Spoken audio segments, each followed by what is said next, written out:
কবিতায় বলছেন, এ বয়স যেন ভীরু কাপুরুষ নয়, পথ চলতে এ বয়স যায় না থেমে। এই বয়সের তাই নেই কোনো সংশয়, পৃথিবীর বুকে 18 আসুক নেমে। স্বামীজি সেনানী এই 18 বছর বয়স, এই যুব সমাজ। স্বামীজি নিজেও আজীবন যুবক, সেই কারণেই তো তার জন্মদিন যুব দিবস। এবার আসে মূল কথায়। ভারতের যে কোনো ইতিহাস বইয়ের যদি পাতায় একটু একটু উল্টে দেখা যায়, তবে দেখা যাবে তার অধিকাংশ দখল করে রেখেছে ইংরেজ শাসক। সেখানেও স্বামীজি উপস্থিতি যথেষ্ট লক্ষণীয়। এখন অবশ্য আমাদের দর্শকদের মনে একটা প্রশ্ন জাগতে পারে যে স্বামীজি আর ভারতের স্বাধীনতা সংগ্রাম ব্যাপারটা কেমন ওই বিপরীত মুখী সম্পর্ক না? না, ব্যাপারটা খানিকটা এইরকম। দাঁড়ান বলছি। ধরুন একটা শীতের রাত্রে একজন মানুষ ঠান্ডায় জড়িত হয়ে পড়েছেন। তাকে যেমন আগুনের আছে আবার সতেজ করে তোলা যায়, তেমনি স্বামীজি নামক অগ্নিকুণ্ডের নীতি শিক্ষার আছে ভারতীয়রা স্বাধীনতাকে পাওয়ার নতুন ইচ্ছায় জেগে উঠেছিল। স্বামীজির এই স্বাদেশিকতা ভাবটা বা এই স্বদেশ প্রেম ভাবটা খানিকটা কাজী নজরুলের ওই লাইনগুলোর মতো। আমি ইন্দ্রাণী সুতো, হাতে চাঁদ ভালে সূর্য, মম এক হাতে বাঁকা বাঁশের বাঁশরি, আর হাতে রণতুর্য।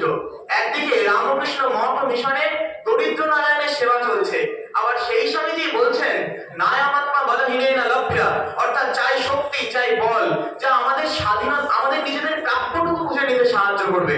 1900 সালের দিকে তিনি একজন দূরদৃষ্টি সম্পন্ন সেনাপতির মতো বলছেন, আগামী 50 বছরের জন্য আমাদের মন থেকে সমস্ত কাল্পনিক দেবতা বিদায় নিন, আমাদের একমাত্র বাস্তব দেবতা হয়ে দাঁড়াবে ভারত মাতা, যাকে সেবা করা স্বাধীন করাই আমাদের একমাত্র লক্ষ্য।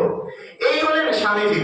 আসলে স্বামীজির ভাবটা খানিকটা ওই হীরক রাজার দেশের উদয়ন পণ্ডিতের মতো, যিনি দেশের ভালো চান, দশের ভালো চান। স্বামীজির জীবনী যে কতটা গুরুত্বপূর্ণ তা যদি আমরা নেতাজির জীবনে খানিকটা পড়ি আমরা দেখতে পাবো। তার জীবনে একটা ট্রানজিশন পিরিয়ড এসেছিল। সেই সময় তিনি বুঝতে পারছিলেন না যে দেশটাকে কেমন ভাবে চালাবেন, দেশটাকে কেমন ভাবে স্বাধীন করবেন। সামনে আসে স্বামীজির জীবনী, স্বামীজির বই। তার সামনে যেন এক নতুন দিশা খুলে যায়। ভাবতে আশ্চর্য লাগে, বহুদূর থেকে স্বয়ং গান্ধীজি 1901 সালে বেলুড় মঠে আসেন স্বামীজির সাথে দেখা করবেন বলে। স্বামীজি তখন অসুস্থ, তাই দেখা হয়নি।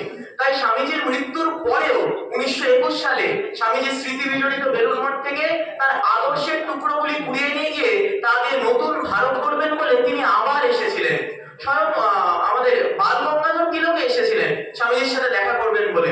বিভিন্ন বড় বড় বিপ্লবী দলগুলো, অভিনব ভারত দল, গাদার পার্টি, অনুশীলন সমিতি, এরকম বিভিন্ন বড় বড় বিপ্লবী দলগুলিতে স্বামীজির বই, স্বামীজির জীবনী পাঠ করা ছিল আবশ্যিক। সেই কারণেই তো ডক্টর আর.জি. প্রধান স্বামীজিকে ভারতের আধ্যাত্মিক জাতীয়তাবাদের জনক বলছেন। আমরা সবাই দেখেছি জলে যদি চুন দেওয়া যায় তাহলে তা টকটক করে ফুটতে আরম্ভ করে, তারপর কিছুক্ষণ পর সেই চুন জলের তলায় থিতিয়ে পড়ে। এই চুন যদি তুলে নিয়ে রোদে দেওয়া যায় তারপর তা জলে দিলে আবার জলটা ফুটতে আরম্ভ করে। স্বামীজি বুঝেছিলেন ভারতীয়দের অবস্থাটা খানিকটা এইরকম। তাদের একটা গৌরবান্বিত ইতিহাস রয়েছে, তারা সেটা ভুলতে বসেছে। সেই কারণে তাদের এই জীবন মৃত্যুর অবস্থা। রচনা করলেন বর্তমান ভারত গ্রন্থটি, যাতে তিনি আদি বৈদিক যুগ থেকে তৎকালীন সময় পর্যন্ত ভারতের নানা গৌরবান্বিত ইতিহাস তুলে ধরেন। স্বামীজির নব্য বেদান্তবাদের সান্নিধ্যে এসেও বহু কথা লোকেই নিজেদের জীবনের ধ্রুবতারা খুঁজে পান। স্বামীজি তো দেশপ্রেমী, কিন্তু উৎকট স্বাদেশিকতা বা উৎকট স্বজাতিত্ব তার স্বভাব বিরুদ্ধ। আসলে স্বামীজির মূল লক্ষ্যটা কি ছিল জানেন তো? ওই সমাজে যে সমস্ত মানুষগুলো কৃত্রিম আভিজাত্য আর সুখ স্বাচ্ছন্দ্যের মাচার উপর লতানো গাছের মতো ওই বর্ণ বৈষম্য, জাতিভেদ প্রথা, নারী বিদ্বেষের কাঠিগুলোকে আঁকড়ে ধরে শুয়েছিল, সে এক একটা কাঠিকে পটপট করে ভেঙে তাদের মাটিতে নামিয়ে আনা, যাতে তারা বাকি 140 কোটি ভারতবাসীর সাথে গলায় গলা মিলিয়ে বলে উঠতে পারে, আমি ভারতবাসী, ভারতবাসী আমার প্রাণ, আমি জন্ম হইতেই মায়ের জন্য বলি প্রদত্ত। স্বামীজি তো সন্ন্যাসী, কিন্তু তার হিন্দু ধর্মে কোন চক্রবর্তীর ছেলে দাসের বাড়িতে গিয়ে ভাত খেলে তা পাপ নয়। তার কাছে পাপ হলো দুর্বলতা, কাপুরুষতা, ভীরুতা। সেই কারণে তিনি তার মৃত্যুরূপা মাতা কবিতায় বলছেন, সাহসে যে দুঃখ দৈন্য চায়, মৃত্যুরে যে মাঝে বাবু পাশে, কাল মৃত্যু করে উপভোগ, মাতৃরূপা তারই কাছে আসে। সেই কারণেই তো গীতার সেই আমার বাণীকে স্মরণ করে লাইভ্যাং মাসমদামাহ পার্থ নৈতত্তেষু প্রপদ্যতে শূদ্রং হৃদয় দৌর্বল্যং তত্তোষ্ঠিত পরন্তপ স্মরণ করে সুদূর আমেরিকায় গিয়ে তার বিখ্যাত বক্তৃতায় 5 বার উল্লেখ করছেন তিনি ভারতীয় হিসেবে গর্বিত, তিনি ভারতীয় সম্প্রদায়ভুক্ত হিসেবে গর্বিত, তিনি ভারতীয় জাতির একজন হিসেবে গর্বিত। আসলে স্বামীজি দেশটাকে ভালোবাসতেন, দেশটার উপর আস্থা করতেন। তাই আজ তার জন্মদিনে